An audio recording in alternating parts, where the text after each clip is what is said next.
Go ahead. And so it's probably on. Yes, you're going live right now. Thank you. Okay.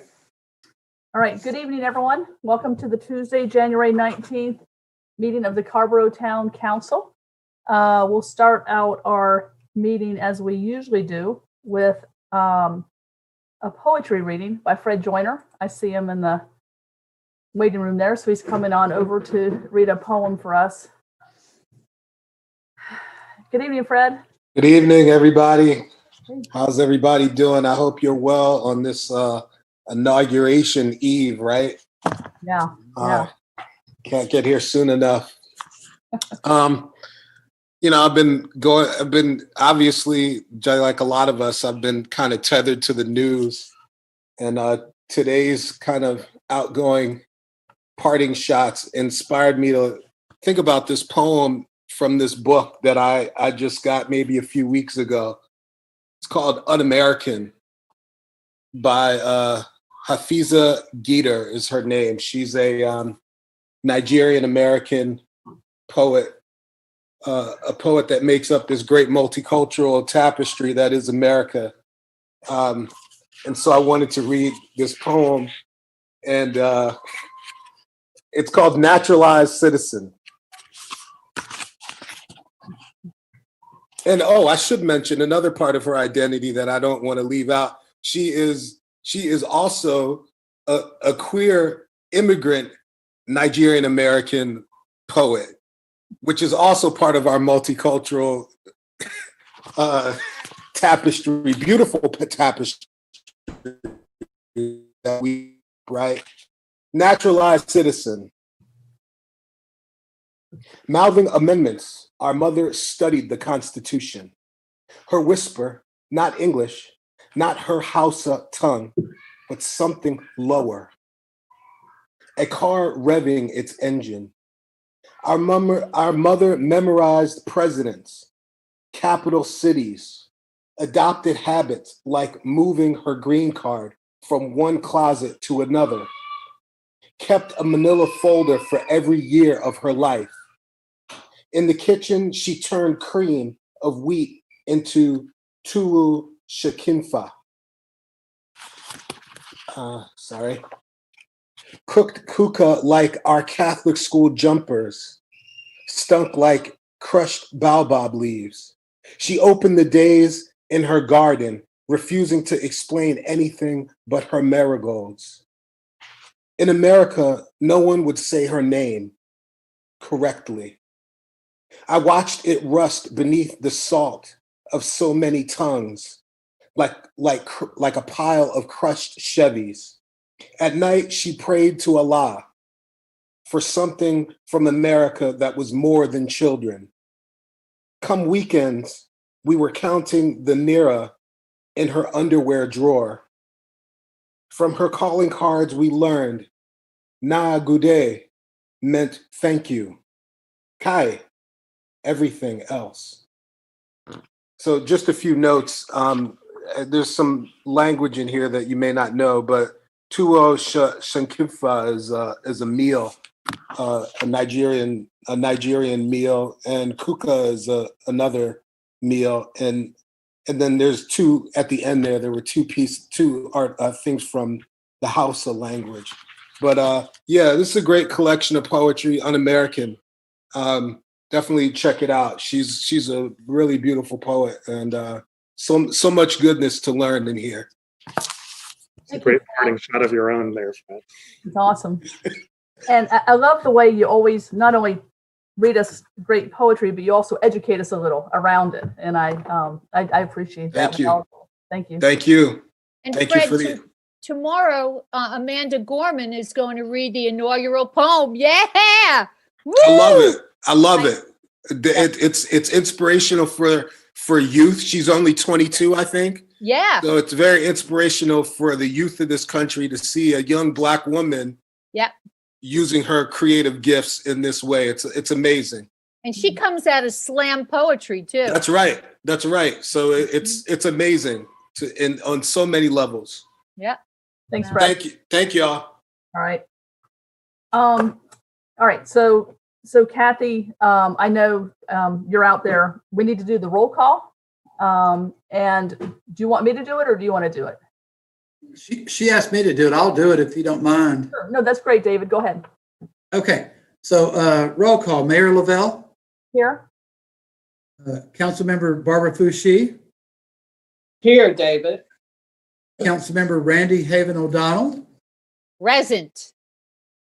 Councilmember Susan Romaine, Present. Councilmember Damon Siles, Present.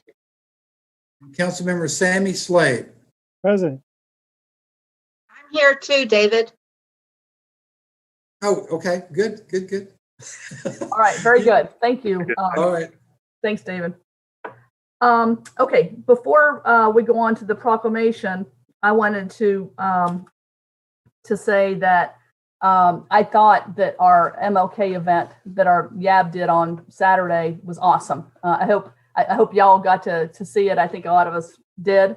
And Kathy, I know you're out there, and we'll let the YABers know that too, and the groups they worked with, that it was really well done. And I think the community really, really enjoyed it. So pass along our thanks. David, also pass along our thanks to staff that helped with that too. So, okay. So y'all, we have a proclamation that I want to issue. It's recognizing Dr. Kizzmekia Corbett. And what I'm going to do is I'm going to read this proclamation. I want to let you know I actually reached out to Dr. Corbett. And she may try to pop in our meeting sometime to say hello. She couldn't confirm if she would be able to join us here at the beginning or not. And she knows we're going to go ahead and proceed with the proclamation, but we might at some point say, hold up, everyone. And we might bring her over and say, hello to her, and then she might leave. But let me go ahead and read this proclamation. And the title of it is Dr. Kizzmekia S. Corbett Day.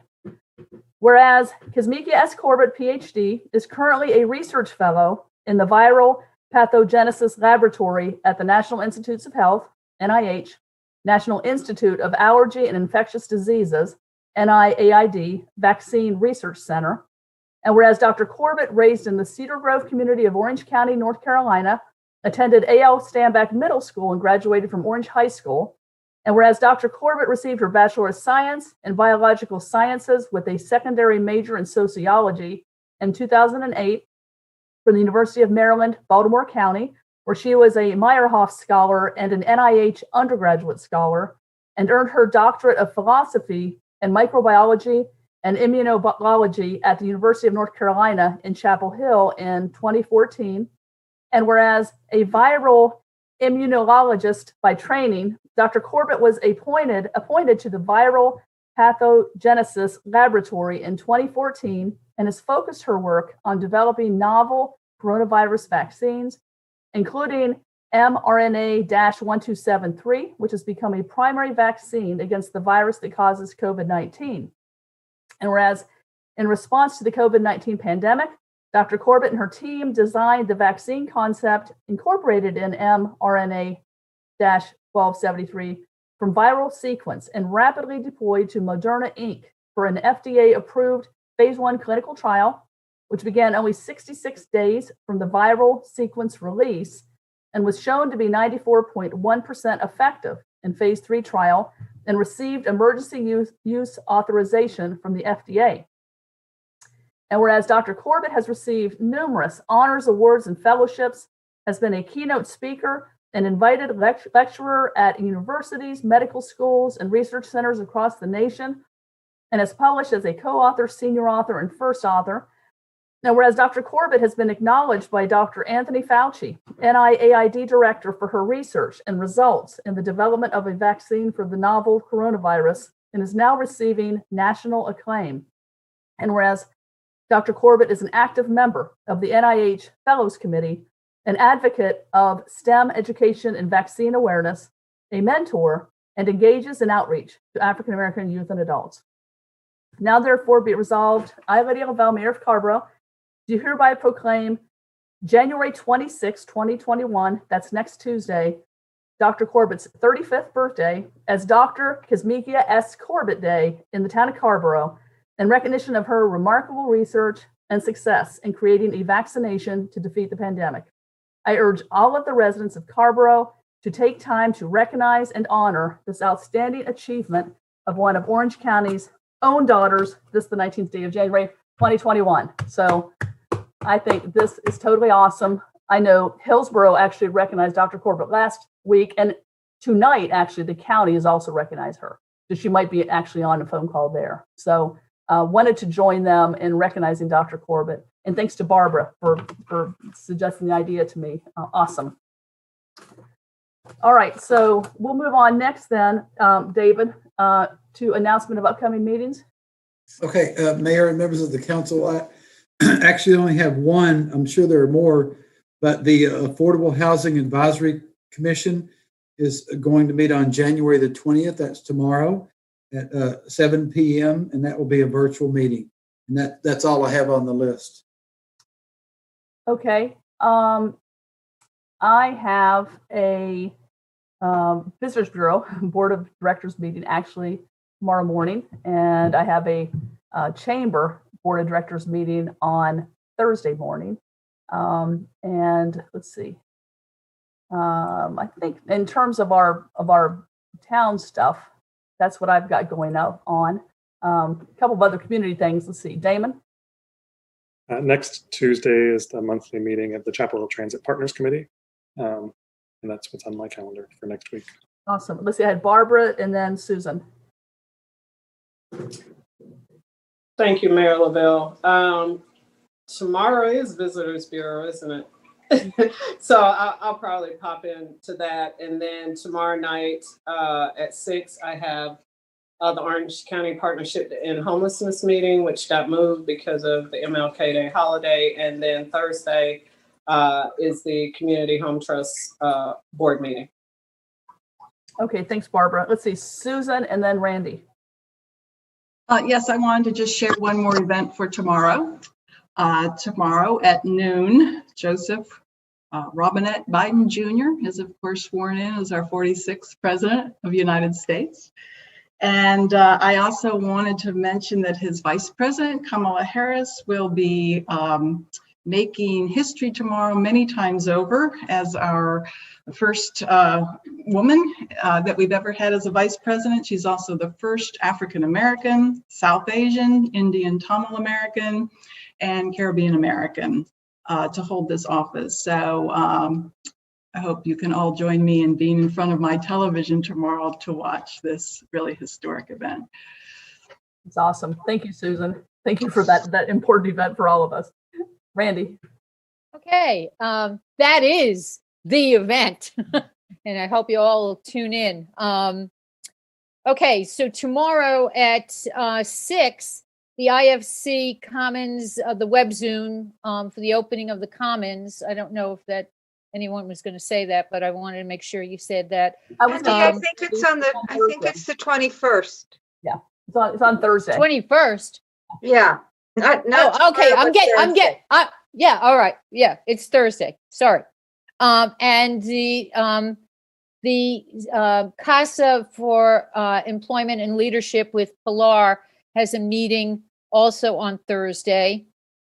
On the 27th is the TJ Cog Board of Delegates meeting.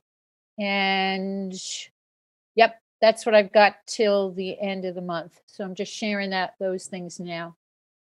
Great. Thanks, Randy. Yeah, that was the other thing. It's at 6 o'clock on Thursday is the IFC virtual opening ceremony, I guess. So. All right. Moving on then. Requests from visitors and speakers from the floor. We have no one signed up to speak.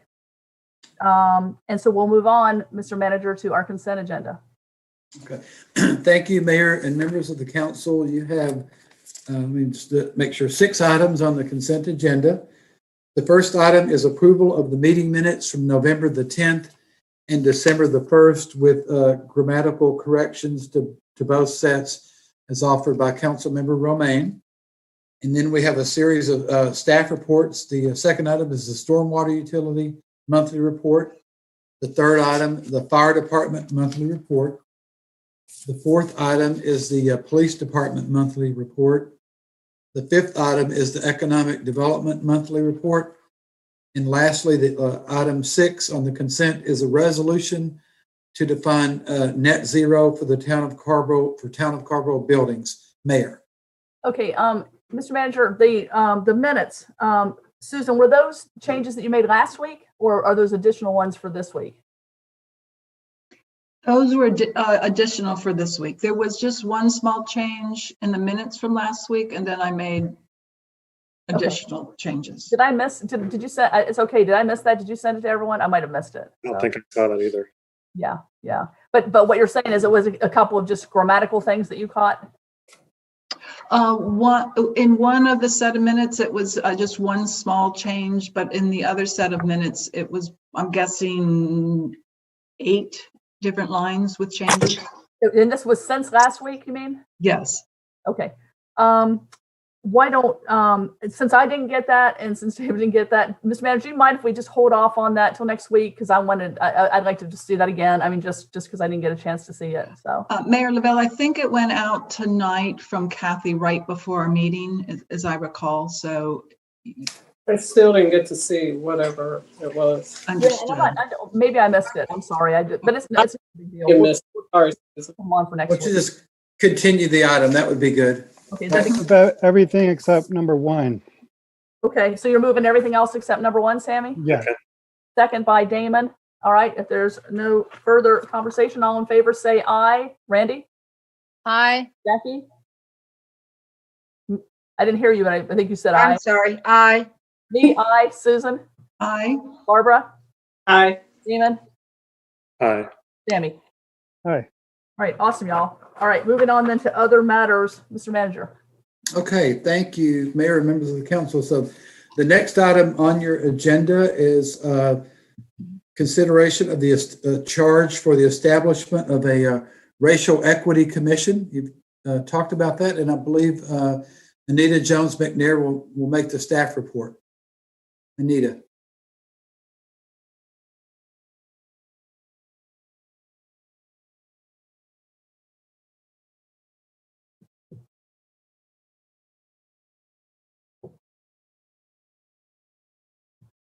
Good evening, Anita. We see your name. Anita, you're on mute. I don't know if I think you're there. Yeah, we see your name, but yeah, you're still muted. So. Good evening, Mayor and members of the council. I'm sorry, my internet is a little delayed, so please excuse me. All right. Let me share my screen.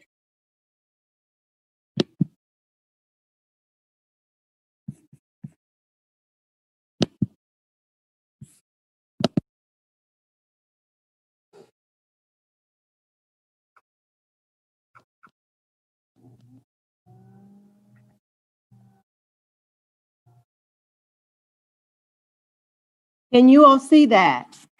Yes, right now it's on the background information screen. Yeah, there we go. That's Okay, great. the first page. All right.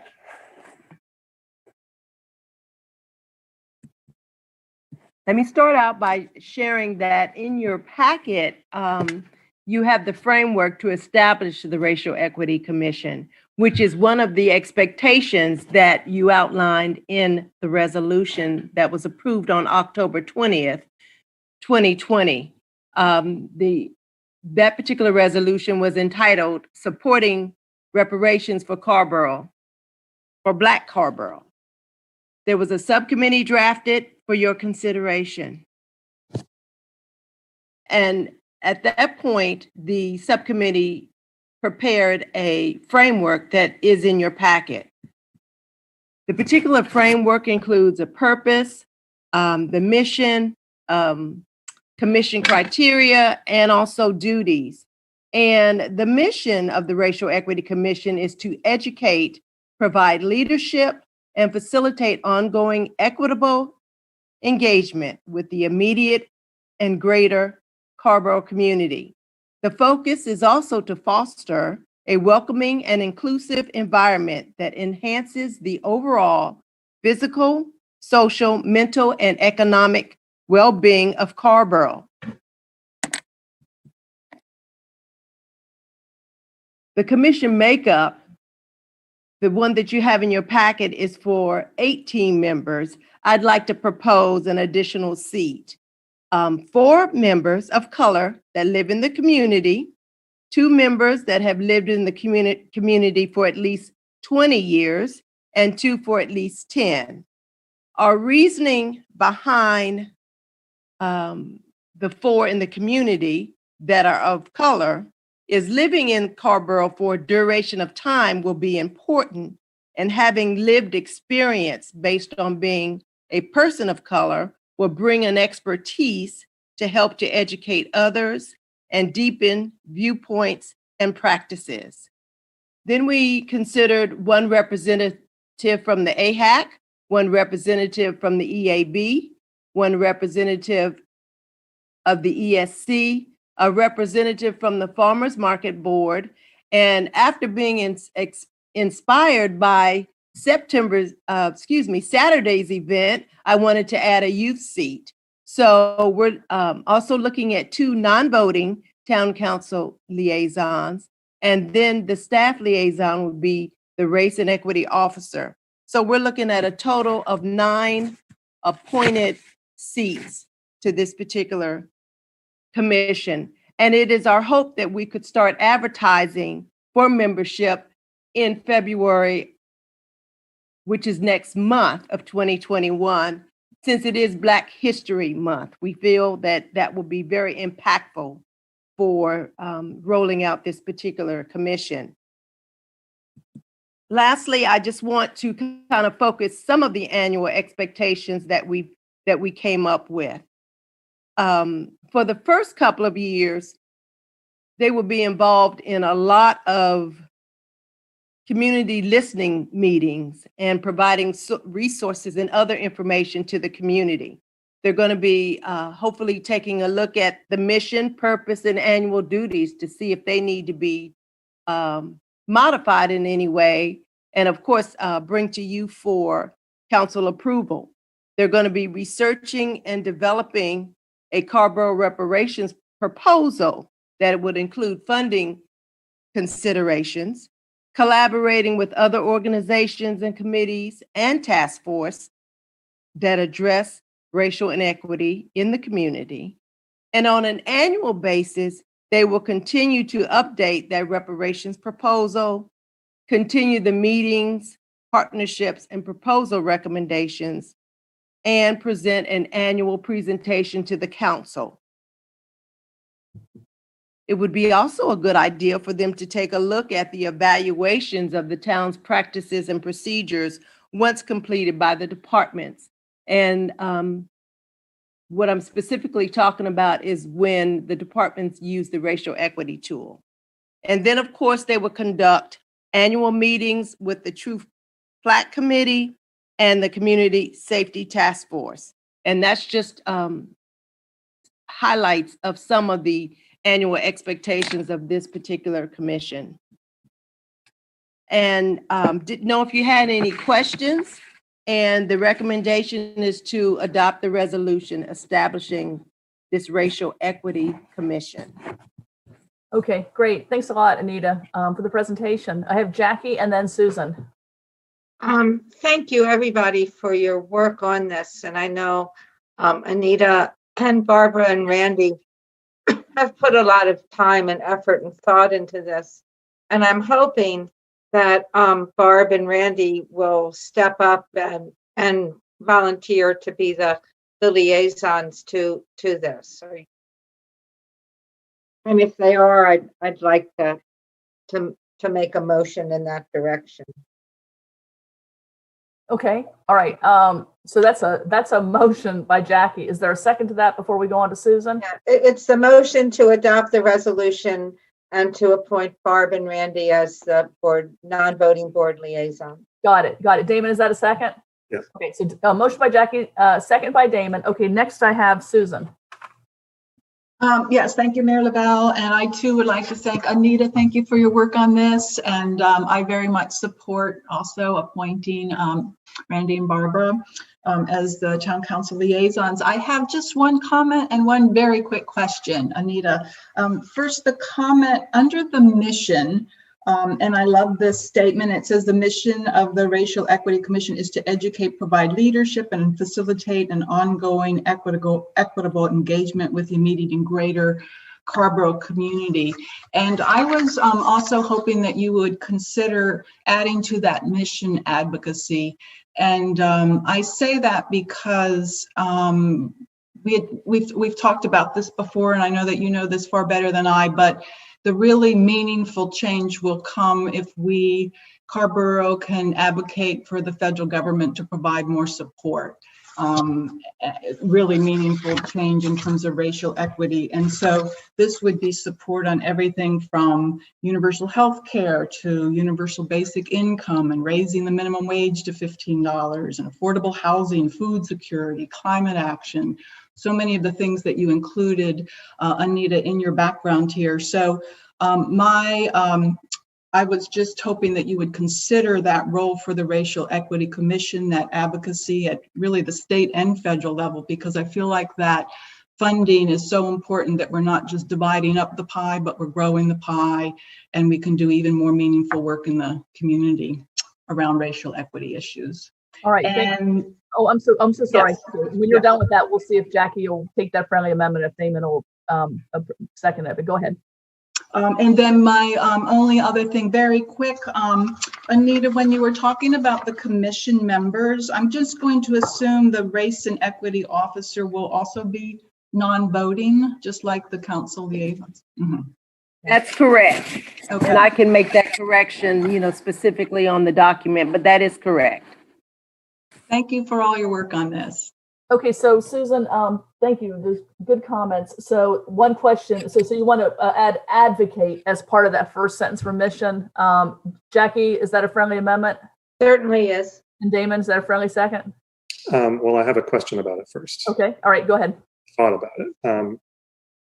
Given that the commission's role is to make recommendations to the council, when we don't typically authorize our advisory boards to directly engage in advocacy work, because that's the role of the town council. And so that's one little thing that kind of concerns me a little bit about that idea, which is that what we're really charging this commission with doing here is to develop recommendations for the council. Now, I totally agree with Susan that, the sort of really heavy duty reparations work in terms of resources and income redistribution and all of that kind of, wealth redistribution and that kind of thing is going to require support from the state and federal governments.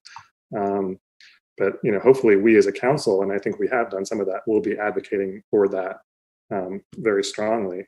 And certainly the resolution that we adopted to begin this Racial Equity Commission says that stuff.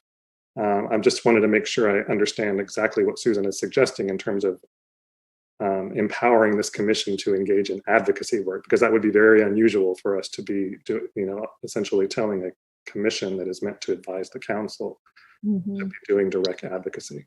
Yeah, good point. It's a point well taken, Damon. I actually didn't realize that the advisory commissions did not engage in advocacy, and that was left entirely to town council. So I will withdraw my friendly amendment. And I accept the withdrawal. And Thank you, Jackie. Thank you.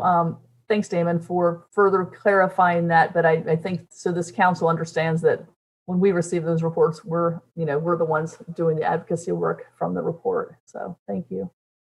Okay, so let's see. Susan, good comments. Anyone else have comments, concerns, questions? Thank you, Randy and Barbara, for your work on this. Randy? Yeah, I just want to give Anita another shout out, not only for the research work that she had done in getting us prepared for our meetings, but the leadership that she provided in us being able to come together and get this work done effectively, efficiently, expeditiously. So thank you, Anita. It was a labor of love, but you knocked it out of the park. and you did it in such a timely manner. Thank you. Awesome. All right. Great. Good work. Damon? Yeah, I just wanted to also, well, thank, of course, Randy and Barbara and David for their work, but Anita especially for getting us so well prepared for tonight. It was nice to have a very thorough report in the packet in advance so that we could be ready for this conversation. And of course, your really helpful presentation. So Anita, thank you so much. Yeah.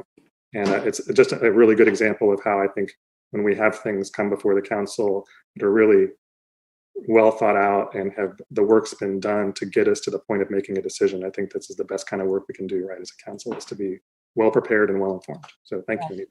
Awesome. Great comments. Sammy? Yeah, I just also wanted to express gratitude to Barbara and Brandy and Anita. And I'm just very glad that as a council, we finally have a commission that's addressing this in a town of the South. It's so important to be real about our history and address many of the things that need to be addressed. So much gratitude. Thank you, Sammy. Yeah, I really, when I read over the annual duties, the administrative duties, I was really, oh, wow, that's a great idea. I mean, there were a lot of tasks that the group has to do that I thought were spot on and really relevant. So thank you. Barbara? Yeah, so agree with everything that I've heard from my colleagues thus far. Shout out to Anita, who between her and David, it was the glue that pulled all the pieces together. You know, as Randy and I were coming with various ideas and fragments and sentences and stuff like that, we're just so grateful to Anita and David, you know, for being the glue to help us to pull all this together. It looks really good, and just I just really appreciate the work that staff put into getting it to this point. And I also wanted to lift up something I heard at the youth-led MLK event on Saturday. There was a question or a comment about the murals that we approved and that are up in the town. And I think it was something along the lines of maybe what the benefit of the murals were. What do you think the murals mean, you know, or something like that. And the youth, you know, the youth smart. You know, they was like, a couple of them were like, hey, look, we hope that, you know, this is not, and they said performative activism. And, you know, what we're doing tonight, along with some of the other things, you know, that we have approved and some of the stuff that I know we're going to do down the road, it's not performative. I know this council is in this work, you know, as well as the town. And I appreciate that. This is the time. This is the place. You know, we stand in it. We stand behind it. And this is not that performative activism, but you know, the comments here got me to thinking about what they said. And I just also was thinking about what we have done, doing, and what we will do. And it just backs up, everything just kind of, you know, falls together like dominoes. I mean, we're just backing it up every step of the way. And I just know that we're going to stand in it and do the work. So I appreciate my colleagues and the staff and the town, you know, because this is an important time, because we're on the cusp of a new beginning with a new administration, and hopefully a renewed interest and energy, and hopefully I'm finally getting over this cliff of dismantling racism. It's just so important that we just stand in it and just do the work, and I just know that we will. So thank you again. Barbara, thank you for those comments. Those are great. And thank you for, I remember kind of thinking when I heard the young person speak, that the murals are a very small piece of what we're doing. But I think another really important point about this work we're doing here, y'all, is as we do with so many other things, we can be a model for other communities. You know, there's no reason for other people to start to reinvent the wheel on a lot of what we're doing. Other communities can do the same thing we're doing and run with it. And we are happy to give them advice, you know, or whatever about it. So I appreciate us. You know, that's another thing we've done around a multitude of areas. So, all right, we have a motion and a second. Jackie, you have a comment? I was just going to say, I was thinking about the murals, particularly the BLM mural, on the Century Center. And I was thinking of it in light of the, we don't want to do just kind of slogan, aren't we wonderful? But that really, to me, what the Black Lives Matter on the Century Center does is it's a daily reminder to live up to our commitment. Mm-hmm. And I think if we see it that way, as a daily reminder of our commitment, that it'll serve its purpose. No, that's awesome. Thank you. Thank you for that. Okay, so we had a motion, I think it was by Jackie, and a second by Damon. Is that right? Okay, so all in favor of this resolution establishing the Racial Equity Commission, say aye. Randy? Aye. Susan? Aye. Barbara? Aye. Lee? Aye. Damon? Aye. Sammy? Aye. And Jackie? Aye. Awesome. Thanks, y'all. Great work. All right, Mr. Manager. Okay, Mayor, members of the council. So the next item on your agenda is an energy and climate protection plan and community climate action plan implementation update. And Laura Janway will make the staff presentation. So take it away, Laura. Hi, Laura. Long Hi, time good no see. evening. Good evening, Mayor and members of the council. I'm going to share my screen.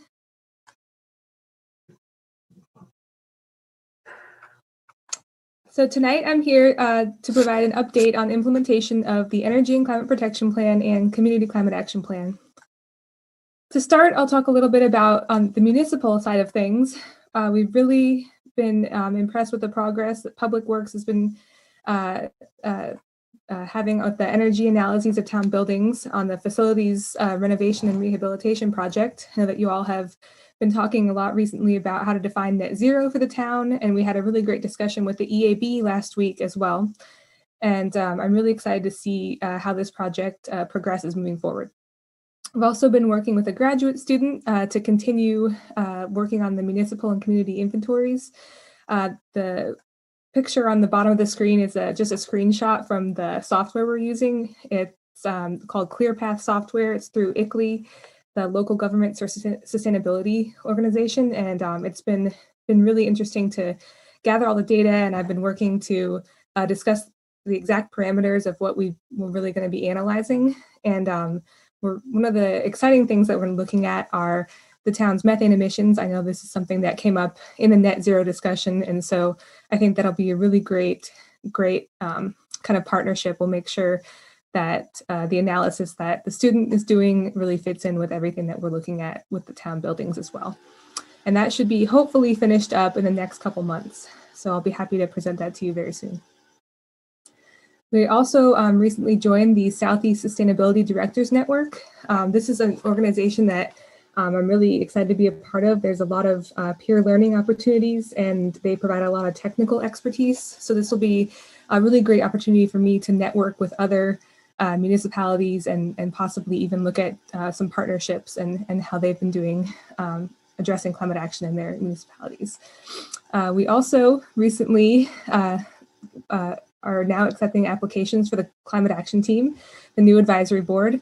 Right now we have 3 applications, and I know the town clerk is going to be working on a timeline to bring those to you as soon as we have some more. And we're really excited to move forward with that advisory board and have them have some great input into the new climate action budget for next fiscal year, and hopefully some outreach events and other projects as well. We're also working on creating a library for our modules project. This has been really, really great to work with some members of the community. We have some very passionate individuals who have great knowledge, and they've been really working to really put together some really interesting presentations. The bottom right picture on the screen is a screenshot of our ecosystem module. So we've been putting all the modules into the same template and really going through them, combing through them to make sure that they all align with our community climate action plan. So we're very excited about that, and we're going to continue creating this great library. And I know a lot of our local partners are interested in this as well. When we go live with it, I think later this year, we'll be able to share them with all of our partners. We've also started selling the composting bins. I know that was on hold a bit because of COVID, but this is something that I'm working on some really fun outreach materials for. We're working with our communications manager to promote this a lot. And hopefully, once we're past the need for COVID precautions at some point in the future, we'll be able to do some in-person sales as well and different outreach events. We are also looking at some transportation initiatives. We're working on an application to the Volkswagen settlement. This is something that I had heard about back at the end of 2018, and it's finally coming to fruition, and we're really excited to look at some locations around town, and we've been having some good discussions with staff on that. Also exciting that we recently got word that our partnership with the Center for Advanced Hindsight and Orange County for a TDM grant was funded, and we're going to be moving forward with that in the next few weeks. And they're calling that the Fresh Starts program, and that should be a really interesting analysis of some of the ways in which we can design welcome packets for community members and look at how effective they might be. And I think we're going to get some good data on that. And I've also been talking with Zach Halleck, our transportation staff, and talking about how we can, incorporate this into some of our other TDM work in the town as well. So I think we're going to be seeing some good progress on that moving forward. One of the bigger initiatives we have right now is an outline provided in your packet for the Green Neighborhoods Grant Program. This was attachment D, and this program brings together some recommendations in the Climate Action Plan to strengthen our Green Neighborhoods initiative and provide a community grant program which can give people some resources they need to collaborate with other people in their neighborhood and address climate action. There's a lot of different projects that people can focus on. The projects could either reduce greenhouse gas emissions or enhance the resiliency of the natural area in their neighborhood, or also really contribute to awareness or engagement and climate action education. And what we really want to do with this is help people leverage resources and work with the town and build some partnerships. And we really want people to inspire other neighborhoods to take action. And I really want to do a lot of outreach for this project when we do announce that we have some money available. So I think that that's going to be a really great opportunity for me to work with our communications team and make sure that we're really bringing this to everyone in Carrboro and making sure that everyone's aware of this opportunity to get funding. I am attachment B. I have a resolution for you all to provide comments on this project, looking at maybe some of the items we have in our rubric, or the scope of the projects that we've proposed as examples for people. So I think that's going to be a really great opportunity moving forward for that program. In addition, we've been working on our Legacy Tree Fund grant. That has been a really great success. We had a big planting event in November, and we planted 28 landscape-sized trees. You can see in the picture in the bottom right how large those trees were. We had a lot of help from Public Works to get those trees into place, and we dealt with a lot of some mud and it was a lot of work to get those trees in the ground. And I was really impressed with all the hard work that everyone put into it. And the picture in the middle just shows some of the prep work that our Public Works staff did to put down erosion control materials and build a stormwater feature there with the rock. And I think it's going to be really great to watch this area change over time. We were going to hold another planting event to plant some live stakes, which would help build up the understory under the trees, but we had to postpone that this month due to COVID and COVID-19 and the high cases right now in the governor's stay-at-home order. So we're going to be looking to see what we can do with that in the next month or two, if anything changes. And I'm also working with a volunteer to help design some outreach material for this site to help explain why it's so important to restore it.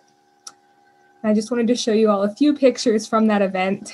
I was just very impressed with all the hard work. Everyone did a great job, worked really hard. I didn't have to remind anyone about wearing a mask. Everyone was really, really cautious, and I'm just very impressed with all the residents of Carrboro. And in addition, we have some other projects, a new direction for our invasive species program. We'd like to look into how we can have volunteers perform more independent work, and this kind of lowers the burden on staff to be present every time at every sort of invasive removal. And I'm looking at how other towns structure their programs, such as Adopt a Trail programs, where they do have visitors and volunteers come out and do independent work, but it's still monitored by the town. And so that's something that we're going to be moving forward with very soon. And we're going to be renewing our participation in Bee City USA next month. And we'll also be bringing Managed Natural Landscapes Town Code Amendment back to you soon. Gotten some great input that you requested from the Botanical Garden and the Audubon Society, and just working to incorporate their comments into that in the near future. And the last project I want to talk about is our dietary greenhouse gas emissions profile. Been working with a volunteer on this as well. We are very close to having some really solid numbers. We're just doing some quick quality control checks on our methodology and the calculations just to make sure that we've got everything right, because we want this to be a solid baseline for moving forward. And so this is also something that we'll be bringing to you in the near future. And hopefully we'll have some really great numbers to help as far as our tracking emissions in the future, and to really give people in Carrboro an idea of what their food footprint looks like and how they can reduce it. And that is all I have for this evening. That's all. Thanks, Laura. That was really great. Awesome report. I saw Jackie's hand up first, and then I'll go to Randy. There you are, Laura. Thank you so much. I don't know if you know the difference you've made since you've gotten here, but you continue to just impress me with your energy and your enthusiasm. And I know the way you relate to the community really helps move us along. So thank you. In regards to the neighborhood program and the neighborhood grants, I would like us to well, I know you're planning on reaching out to nonprofits, and I'm hoping that the Home Trust and Empowerment are among those, as well as the Carrboro side of the Rogers Eubanks Road. So through the neighborhood there. But we have two mobile home communities. One on Old Fayetteville and one on Greensboro. And I'd really like to see us do some outreach there. I think sometimes we make assumptions about people who live in the mobile home communities, and those assumptions just aren't true. There are certainly people there who want to, who are as environmentally conscious and who would really maybe jump at the opportunity to have some money to do some projects that they've been thinking about. So I'd like to see us do some outreach to both of those communities, please. Great. Yeah, thank you for that advice. Thanks, Jackie. Let's see, we've got Randy next, then Barbara, then Susan. Okay. I just can't laud Laura enough for the work that she's done. The module project, the library of educational outreach slide decks has really come together because Laura has worked to bridge with the community members. I want to give a shout out to the individuals who, when I've asked them to help build modules, they've done so. Kathy Kaufman on energy efficiency, Barbara Stenross on ecosystem and tree protection preservation, Rob Crook on composting, and Laura Nyland on transportation. They've done an exquisite job. Jeanette O'Connor is working on stormwater and on repurposing stuff. Barbara Jessie Black will be working on it. So those are two more to come.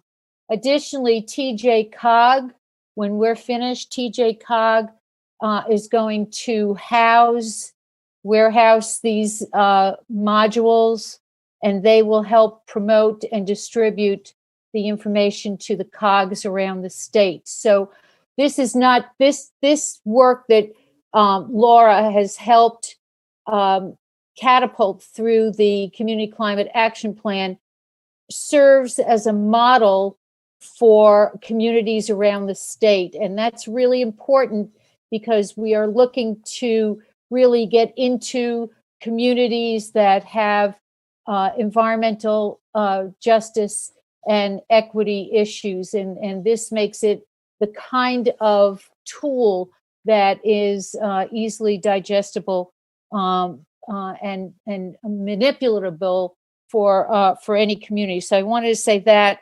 And I also wanted to point out that there was one other point I wanted to make. Laura, can you go back to the slide on neighborhoods for a moment? There's so much exciting things happening right now. Saturday, there's going to be a group of folks who are doing neighborhood composting. And in my neighborhood is going to be developing a pilot with the county, Kira Laveau, to try and get some neighborhood composting so we can start to get a feel for how that works.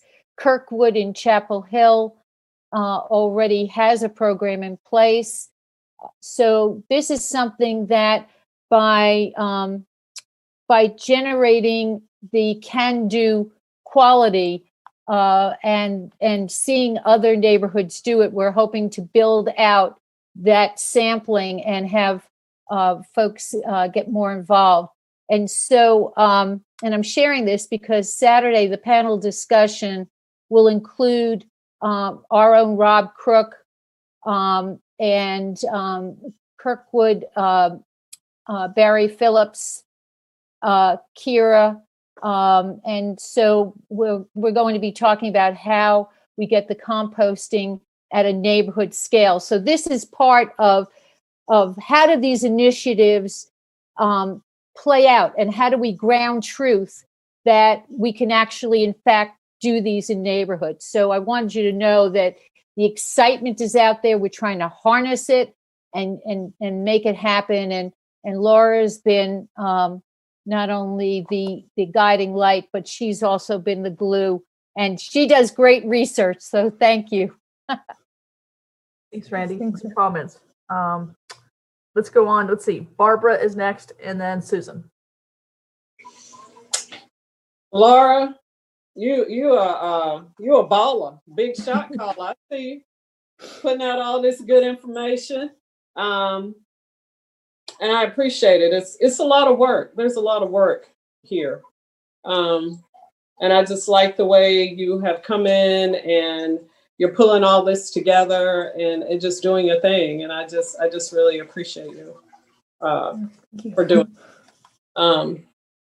You're going above and beyond, I believe. But it's good.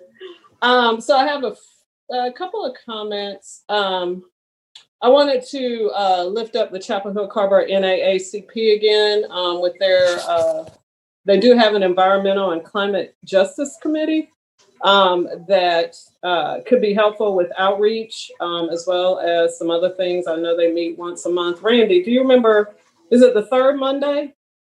Do you remember? I think it is. And actually, there are several people who are going to be engaged in the climate reality that are also with the NAACP environmental group. So we're working hand in glove. Amelia Covington is part of that. And thank you, Barbara, because there's a survey, the pledge, Take the Pledge campaign that the NAACP youth group has. And we're working that into our Carrboro plan. So thank you, Barbara. I had forgotten to mention. Thank you. And I mentioned that just in the collaborative spirit and just hopefully helping, with some engagement with communities of color. Yeah, so that's why I just wanted to lift them up again. And so I see we're using the word neighborhoods a lot. I remember, I don't know if it was your last presentation, there was a map, I think, and it had to do with the green neighborhoods. Wasn't there a map where it had been divided into maybe 4 sections? Am I thinking about that right, Laura? Yeah, we had originally used GIS to split the town into, I think, 20 different areas of similar population. I'm thinking about the defined neighborhoods, right? Yeah. Thank you. And so when you say neighborhoods, I know when I hear, I might be wordsmithing too. When I hear neighborhoods, I think about homes and development. So of course, all this is inclusive of all our apartment communities and such, you know, within those 20 areas. I think I'm wordsmithing. So my next question was about the Green Neighborhoods Grant Program. I know you mentioned a little bit about outreach, but I'd like to hear a little bit more, a clearer outreach plan for those hard to reach communities. I know you mentioned the town's inclusive communications plan, but I was wondering if you had any more specifics on that, or that on that, because that continues to be my concern, because we know who's around the table. You know, I'm concerned about who's not there, and I want to kind of put them, you know, ahead of those, you know, because there are already folks at the table. I'm looking for, you know, those folks that aren't. So if you have any more information on that, that would be helpful. Do you have any more information tonight? Yeah, I think my plan for that moving forward is, and I think, yeah, it's a great point that we need to make sure that we're reaching everyone, because we know who's already at the table, who's already involved in these climate action, environmental issues. I think my plan for this moving forward is to really work closely with the town's communications team for that plan, and our staff who've been working on outreach for the comprehensive plan. I know that they've done a lot of different types of engagement, and that's good. A model that I really want to use, and you know, ask them how effective it's been in reaching everyone, and if not, how could we kind of you know, modify that and make sure we're reaching everyone. So that's been my plan moving forward, is to really collaborate with those staff and make sure that we're doing this on a larger scale. I love Laura. Laura, you pulling me in tonight. Okay, so the modules, which Randy was just talking about.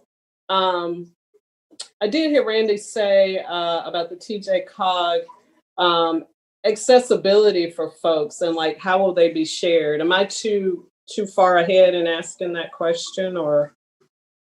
Yeah, I think that's something we've talked about a little. I think we definitely want to make a repository online, but we also want to help work to disseminate it in other ways too, because I know not everyone is going to be easily able to access something online and download it to share it with their neighborhood. So there definitely has to be multiple different mediums for people to get access to it, and hopefully TJ Cog would have some good strategies as well for sharing that. And they may be able to help us in finding multiple ways of sharing that our Orange County, right here at home in Orange County, can be used. And that's one of the reasons why we're kind of networking on as many different levels as we can. Okay. Yeah, that's good. So, and my last question, I know, I'm sorry, Laura. So with the grant program, I think I'm looking at the criteria. So my concern is, with the criteria set up the way it is, are we excluding anybody?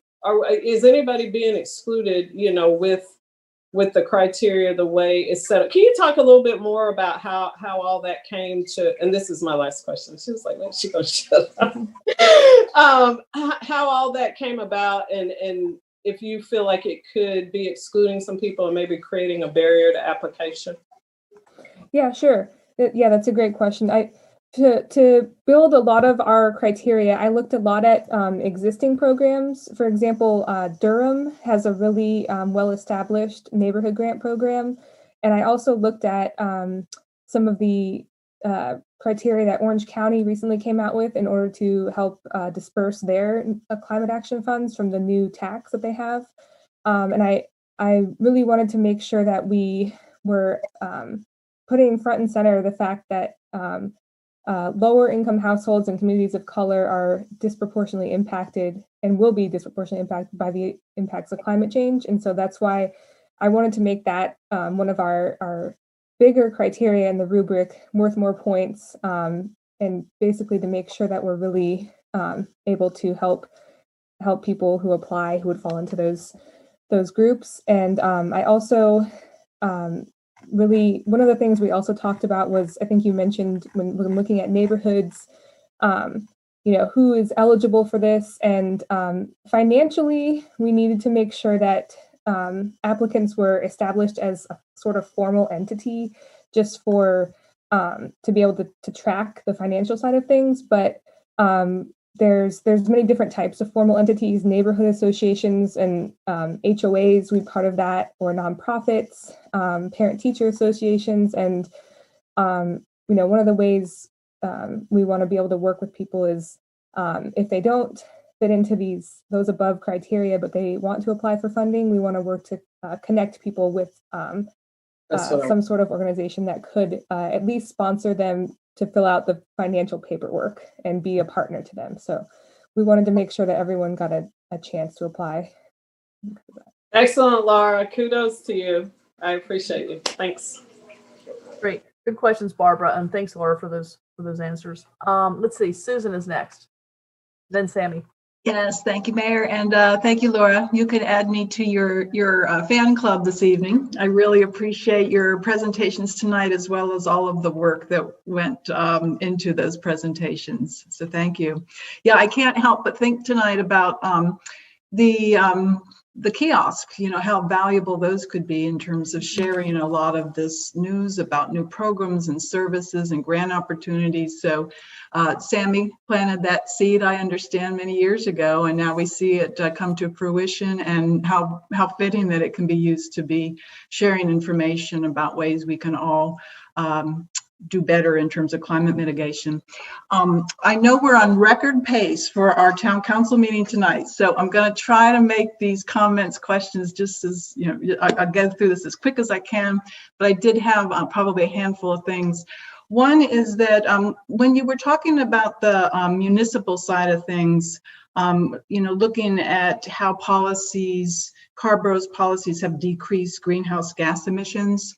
And this is also at a time of COVID, when people are not in their cars as much, staying at home, and we're seeing, if there is a silver lining to COVID, we're seeing lower levels of greenhouse gas emissions.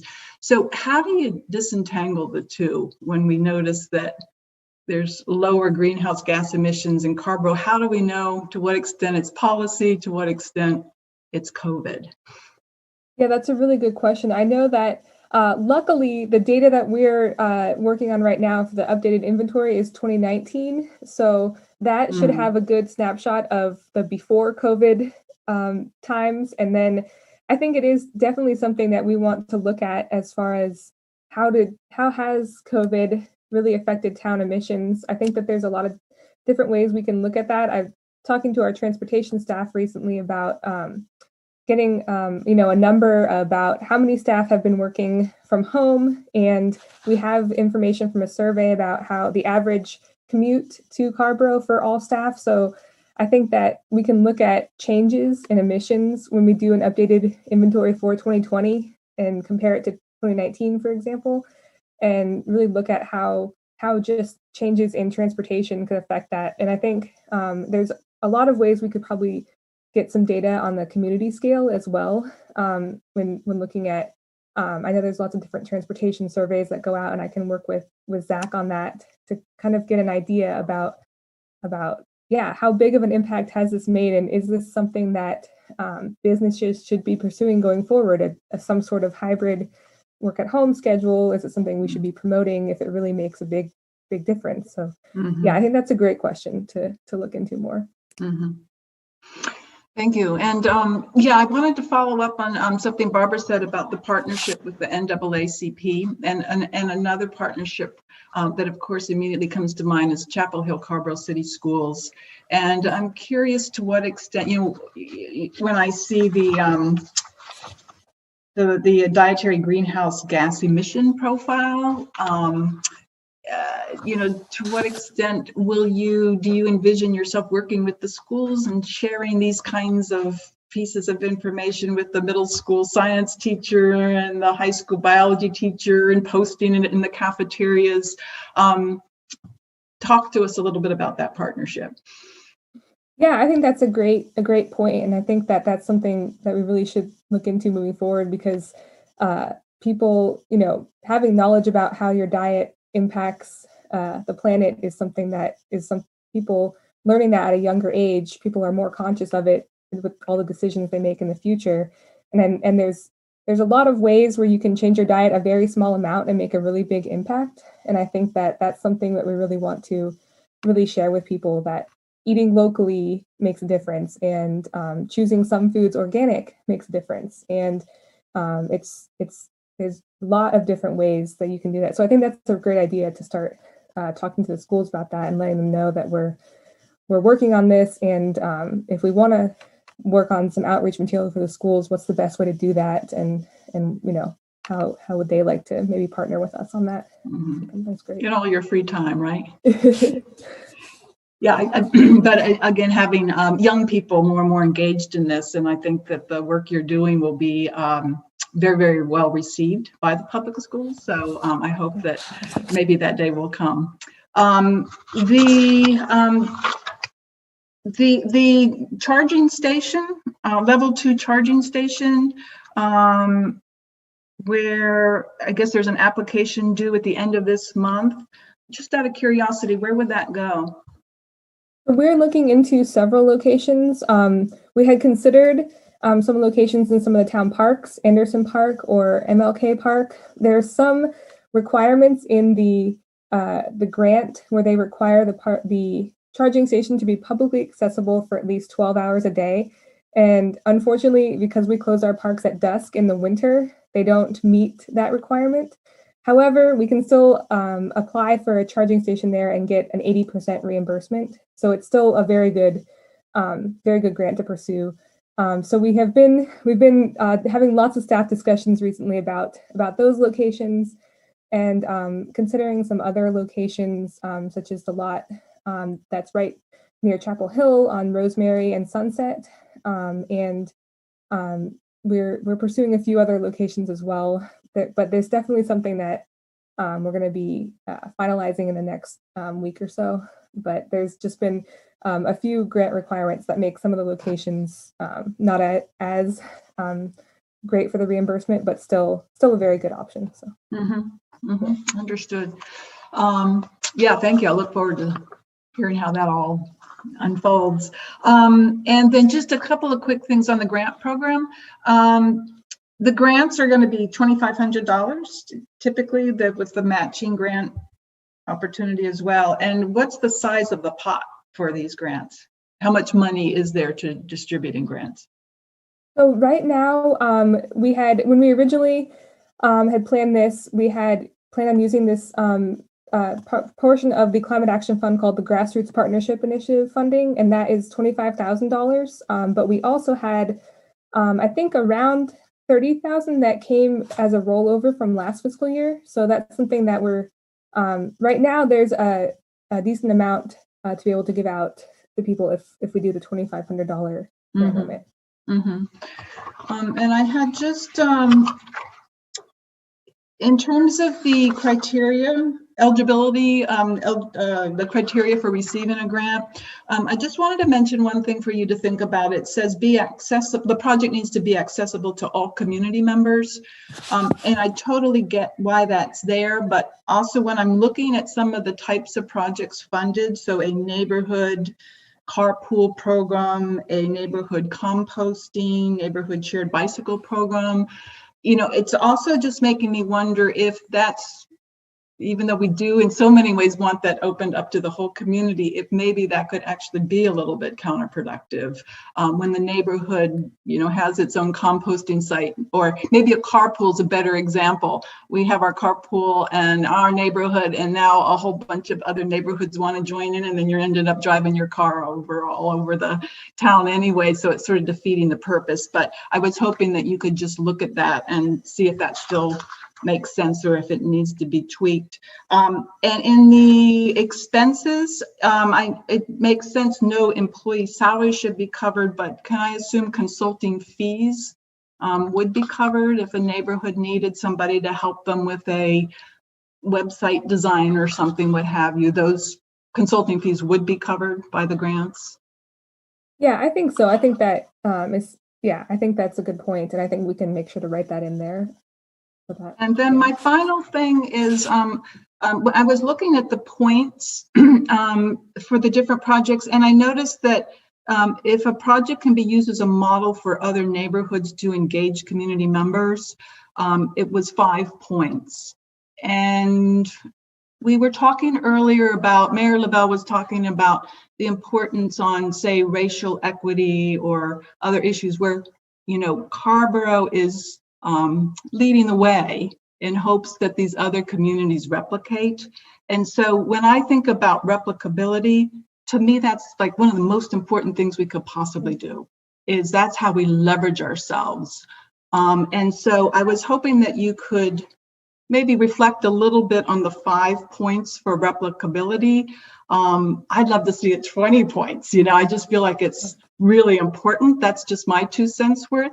And, especially if somebody is applying for a grant and they can actually show how their idea was replicated in another neighborhood. That to me, that's like, wow, that's a 5-star application right there. So I just wanted to add that in. But bottom line, just really appreciate all your work, and thanks for your very thorough answers tonight, Laura. Yeah, thank you. It's great comments. Great questions. Let's see, and then Sammy. I'm so grateful, Laura, as always. Amazing, all the work and the leveraging that you've been able to accomplish by making use of students and community members. Really amazing. I look forward to continuing with this work, this emergency work. Very excited also about the neighborhood grant program. It really boosts kind of what we're asking neighborhoods and people to do. Putting up some resources to facilitate that is essential towards that end. One comment I have is maybe looking at other projects the town has that we could use this program to solicit help with. And I'm thinking specifically, for example, the every other week trash pickup. So letting neighborhoods know that that is a goal of the town and that they submit projects that could be aligned with that project that we're hoping to pilot with the neighborhood. So I know one of the requirements is the composting aspect of that. So to the extent that a neighborhood pre-qualifies itself because they have been able to set up a composting program that diverts sufficient trash, that then allows to Public Works to pick up every other week. So facilitating somehow that information to prompt neighborhoods to come up with the projects that are necessary for our other pre-identified projects that we're trying to pursue. Another example is our mayor's neighborhood when they opted out for streetlights and the savings that represents for the town monetarily, but also greenhouse gas emissions as streetlights represent. Maybe less so now because we've converted to LEDs, but they still do represent a cost. And so those are the kinds of examples that we could share with the neighborhood to prompt them to think, how can we address this? It could be another neighborhood that identifies a critical mass of neighbors who opt out of streetlights. And in those instances where there's an opportunity to save the town money, there may also be an opportunity to boost the type of grant that we would be able to provide to the extent that they would be offsetting costs for the town. We could be rewarding them with a one-time grant or maybe even a recurring grant that represents what they're saving us as a town. further advance our climate emergency goals. And I guess one last comment with the neighborhood program is to promote kind of the urgency, what the town's goal is in our greenhouse gas emissions reduction. The mitigation aspect of it is really big, perhaps even including under the definitions, what is our goal and with climate mitigation? Because one thing is ecosystem resilience, which is basically adaptation, but we don't want to do infinite adaptation. We need to really mitigate and not emit greenhouse gas emissions. And there's a very small window to do that within. So I guess one last thing is now that we have a new administration, hopefully, and there's a recognition of the need to boost the economy, hopefully there'll be a lot of more dollars for a Green New Deal. And to the extent that we are already working on this, we may be shovel ready for some of that money. So just to keep an eye out. And obviously the commission that we'll be setting up will help keep a pulse on those opportunities. Recognizing that we only have 3 applicants for the climate committee, just want to point out to whoever's watching this meeting and my colleagues, obviously, that we could do a little more work in soliciting people to apply for that committee so that we can set it up and have it up and running sooner than later. It would be really important also to diversify it because currently it's not very diverse who our applicant pool are. And Barbara, perhaps we could connect with the NAACP group that you mentioned earlier to let them know about this opportunity.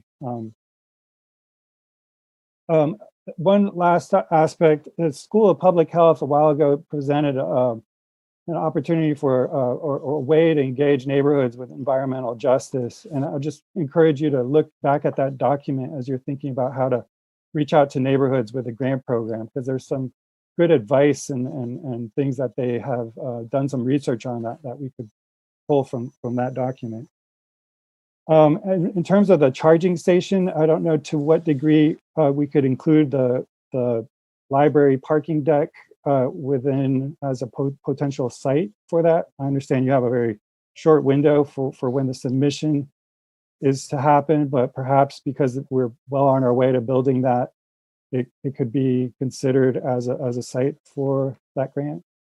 That one, unfortunately, I don't think it would qualify because we have a quick turnaround with this. They're going to be awarding these grants on a first come, first served basis. And then they're going to be offering rebates, and the town will have 180 days after that to get the station up and running in order to get the reimbursement. So that's why we haven't considered that deck. Okay, great. Well, thank you so much again for. I'm so sorry. Just with regard to that question, I saw David's hand up, so I didn't know if he had a comment to say. We're having EV charging stations are built into the design without the grant. Excellent. Okay, good. Thanks, David. Thanks, David. And so lastly, I just would like to move the resolution on the green neighborhoods. I know a lot of the comments folks have mentioned are things that you're already doing. One or two that stand out that is the one about the replicability and were you thinking about increasing the points on that Susan mentioned, and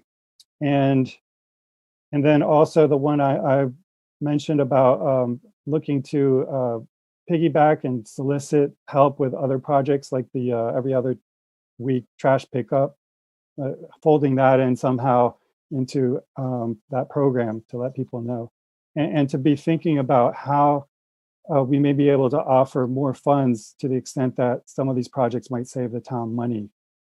So to like identify what those projects are and share, maybe not in this cycle, but for a future cycle. I do want to make sure that given this is a resolution, I'm capturing comments from everyone. Did I capture, do I need to include something else in that? I really wanted to make sure that we do outreach to our mobile home parks, because I think we sometimes neglect them. Yeah, so thanks, Jackie. All right, great. Thanks, Jackie, for reminding us of that. So Sammy, that's your motion, and you've added in a couple, reemphasized some of the comments that you heard that others said. Is there a second to Sammy? I'll second. Second by Randy. All right. Any further conversation? If not, let's see. All in favor of the resolution, say aye. Randy? Aye. Sammy? Aye. Barbara? Aye. Aye. Laura? I'm sorry, Jackie? Aye. Susan? Aye. Damon? Aye.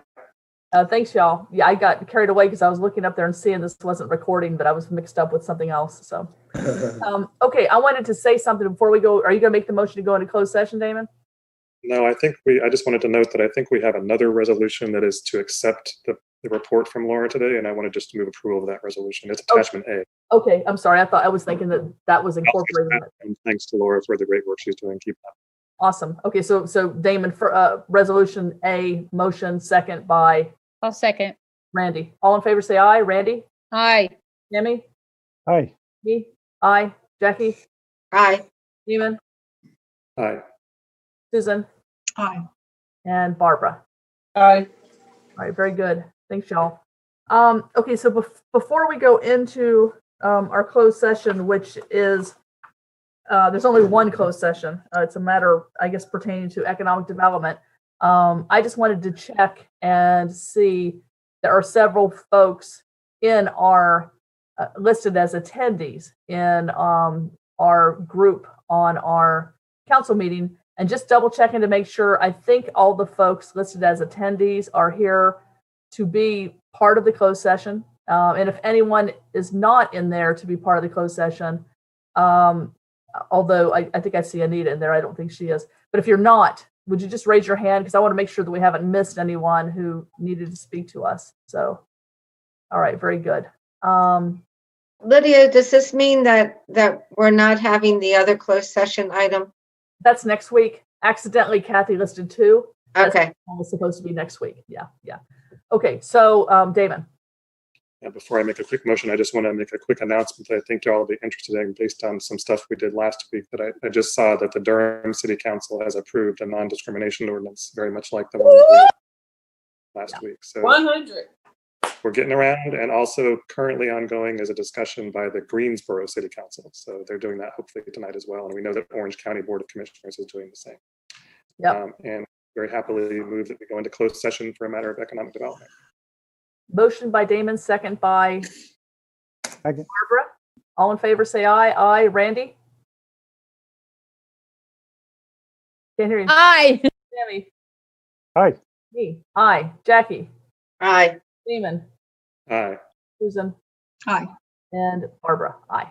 Aye. At 8:22 p.m. Aye. All right. Well, we're going to a closed session, so we'll make sure, first of all, let's see, David, that we need to make sure recording has stopped and everything. And So then, yeah, I can see the AV